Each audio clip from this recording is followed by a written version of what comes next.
Hey everyone, it's your Common Sense editorial team. I'm Tanner, that's Bianca. Every Tuesday on YouTube, we come at you with reviews from our site, Common Sense Education. It's at commonsense.org/education. We rate and review educational technology you can use in your classroom. Bianca's going to show us something today. What are we going to look at? Today, we're going to look at a tool called ClassHook. We're going to pull the review up here. Edit. ClassHook. All right, so ClassHook allows you to use popular video clips in your classroom. These are curated video clips. Note here that it's ages K through 12. So this would kind of operate like any kind of search engine that you use for your students. You should just be aware that there will be content for older students on here, as well as for the younger ones. So just stay tuned to that. There are filters for inappropriate content, somewhat. I'll get into that a little bit later. But those are kind of premium features. So we'll talk through some of what it has to offer for free, and then some of the things that you can get with some of the paid features that are on there. So this is ClassHook. We have a little TV logo here. So they offer high interest videos, so kinds of cartoons, movies, things that students are already watching. But one of the great things that it does is narrow it down into different types of subjects. So if you're looking for something that's particularly on astronomy, for example, or earlier I looked up something like humor. Like if you want to just tap into a specific key term, you can search them and see what the library has to offer. Right now, there's about 4,000 or so videos on there, so it's not going to have the same scope as something like YouTube or just a Google search. But what it does well is all you have to do is search the term, and then those videos will pop up with pretty much the exact timing that that topic is being discussed. So you have here, there are also some playlists on there, which we can get into, that group videos based on subject areas. So here you have business, health, language. I'll show you what it looks like on the site, though, because it looks a bit different. And it looks like it's not free. Okay, so yeah, it does have a free version, which is pretty useful. The premium features are going to get you extra search filters and a little bit of more customization of videos. So right now you can add like a question or two within the videos, but with premium features, you're able to customize those assignments more. Mm-hmm. But the free version will be decent if you are taking into account what kinds of things students are searching for. I think that's the biggest drawback there. So here you have your smart tools. So profanity skipping, this is something that only exists within the premium version too. Clip comparisons, you're able to do that for free, I believe. In video searching, live discussions. So what that is students are also, like, you're able to ask students questions about the clips, but they're also able to ask the teachers about certain things in the clips. Like if there's a word or a topic that's discussed that they're unsure about, they can kind of throw the question back at the teacher. Was there something you were thinking, Tanner?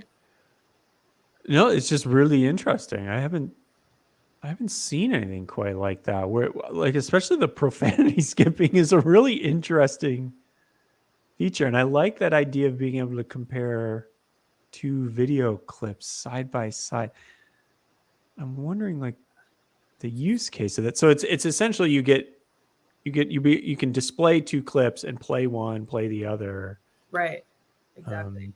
I don't know how much that's adding other than just having it in two different tabs, but yeah, I thought that was interesting. Like I thought maybe someone had asked for it or something like that, because I think that's just like an interesting thing to look for. But I guess one of my considerations was like, if you are talking about like a subject like humor, for example, you could pull up two examples of like, you know, here's how it's being used in this film versus in this show. Like, what do you think about the differences between them? But I agree. The usefulness there is murky a little bit.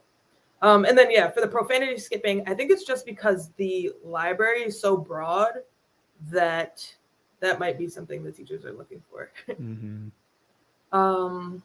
I wonder how effective it is. It's one of those things you want to be 100% accurate. Yeah, hopefully it works. Yeah, and on that note too, I mentioned this earlier in the video, but really like anything that students search here, like will come through, whether or not it's appropriate. So you're just going to want to make sure that students know how to use this appropriately. Um,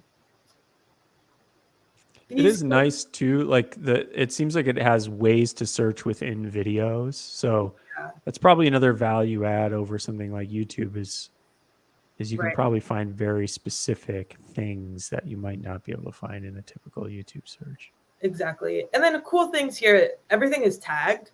So if there's something specific that you're looking for, like, okay, I want to discuss metaphor, everything's going to pop up that, involves metaphor. Like I said, it feels a little bit limited. Like, I think we're not so used to seeing 20 results when we search, for types of videos. So that might feel a little bit restrictive for some. Okay, so we have some profanity here. We have a little warning. But yeah, these tags are pretty useful. And then just to look through the search terms that they have. So you have grade level, clip length. I'll show you what they look like too. Grade level, clip length, but everything is under 10 minutes. So that's good to know, or should be under 10 minutes. You have series. I imagine this would be difficult, but maybe if there's something that you have in mind, like, oh, I remember on this episode of Boy Meets World, like this very specific thing happened, or, you had seen it on the site before, and then the type of media. Then I think these are also great filters, but like I said, you would have to pay for them, and I'm not sure if that would work for your use case, given that you can likely find these clips elsewhere. Let's see what else we have here. So you can make your own playlist. So there are ones that are built into the site that just exist. So American history, arithmetic, biology. So, excuse me. What's interesting about these is they're actually just kind of compilations of things that address that subject. So they're not in any particular sequence or order. It's just like everything that involves American history is here. So we could take a look at that just so you can see what that looks like. And it's going to be all mixed up by grade and such, so you can sift through and just see what you'd like to use.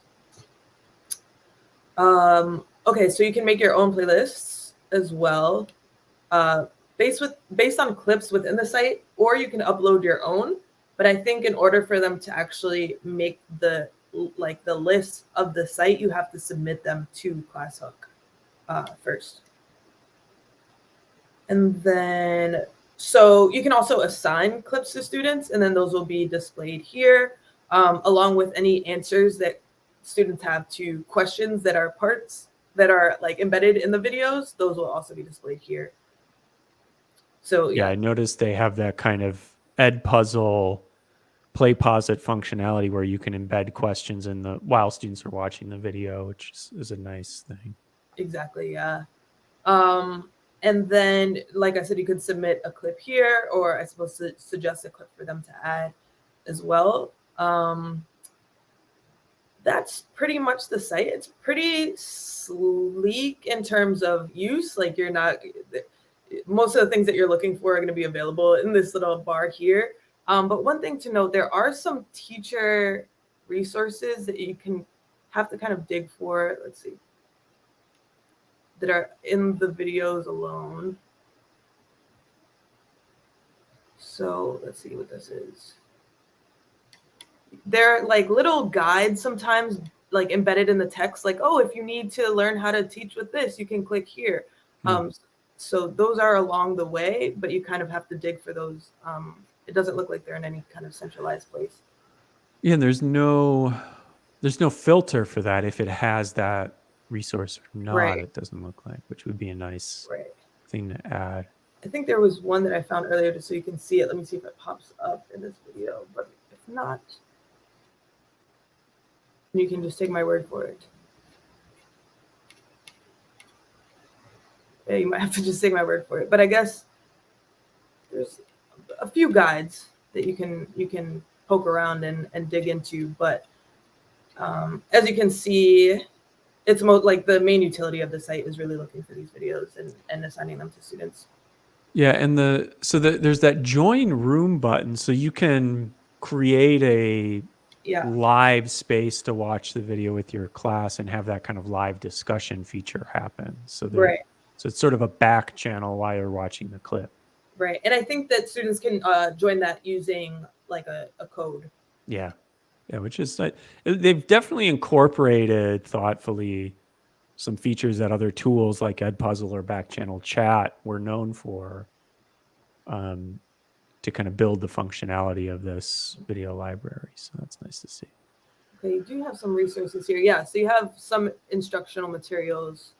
I found these here at the bottom. But I wonder how useful they really are. I mean, I took a peek at a few, but it seems like most teachers are going to be going into this with their own agenda rather than looking for the resource to like illustrate how to integrate these clips.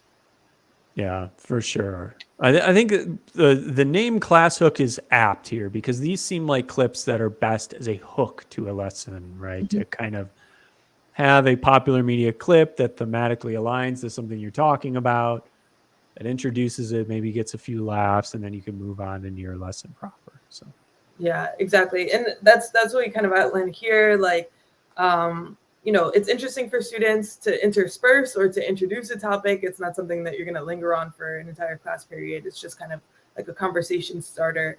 And then in terms of like how it fits into the learning standards, that's something that's also unlocked with the paid version. But as it says here, it's kind of unclear how exactly, you can assess students' learning from this tool alone. yeah. Well, that is ClassHook. Yep. And make sure to stop on by again, subscribe to the channel, like the video, comment on the video, and we'll see you next week.